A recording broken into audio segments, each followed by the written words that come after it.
The neighborhood is celebrating after the Hamilton County Commission voted not to let developers build a gun range nearby. Good evening. I'm Josh Rowe. And I'm Latricia Thomas. The commission denied a permit to dead zone shooting on Bakewell Mountain after talks about how dangerously close to homes the range would have been. James Torres joins us now with reactions from both sides on this story. James. Josh, Latricia, the commission voted 8-1 to deny the permit of the outdoor shooting range. Owners of Dead Zone say they're disappointed but respect the commission's decision.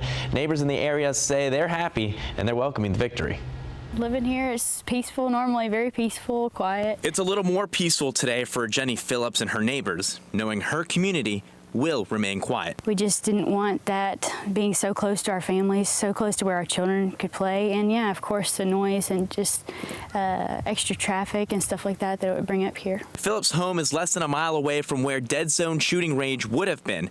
That would have generated sounds as loud as 60 decibels. But we thought, like I said, we picked a good spot within Hamilton County to keep it close. Co-owner of DZ says his crew spent over $50,000 in sound abatement to reduce noise in the area. But the commission was not convinced.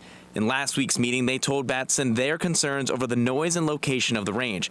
However, they supported his business. Phillips does too. We're all about it. Like, it seems like a really awesome plan for a gun range and a really cool design. It's just a really bad location. Other neighbors showed their support for the range as well. They just did not want it in their backyard. Yeah, I think for the community as a whole, I mean, you know what he's been pitching as far as the idea behind it, it's a great idea. Batson wishes he could keep his idea in Hamilton County, but he says with business growing quickly in the area, he's not sure he can. I don't know if you could find a more remote area than this. Emotion won out over facts a little bit, and we just couldn't combat that.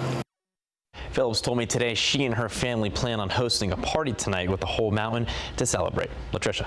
James, thank you. Batson says he is looking at more remote rural areas to open his range. He expects the next location to be outside of Hamilton.